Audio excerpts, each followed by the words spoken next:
So if I pick up my crochet project and I don't know where I am on which round, and I've lost my stitch marker because I use yarn to mark rows.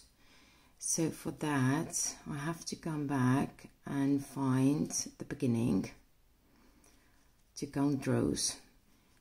So I see that this is my magic ring. Let's zoom in. And I see 6 stitches, and right away the increasing, so it means it's the second row. So then I see how it goes, because working with continuous rounds, it means it always goes a bit right. So my 6 stitches increasing, so it's the second row, then third, then fourth, fifth, sixth, and 7. So I should be here.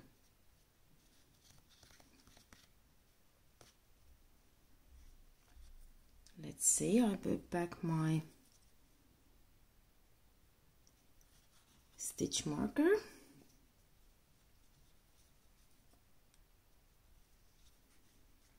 And I continue crocheting, but let's check once again.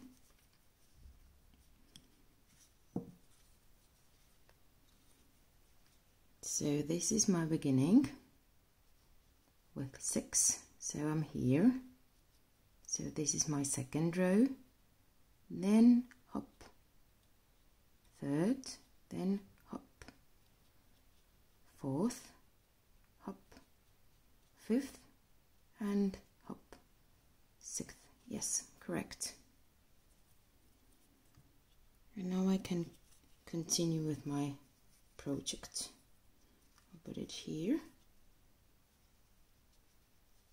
and we'll continue whatever the pattern says. I'll just make one single crochet stitch for now, and you can see I'm back on track.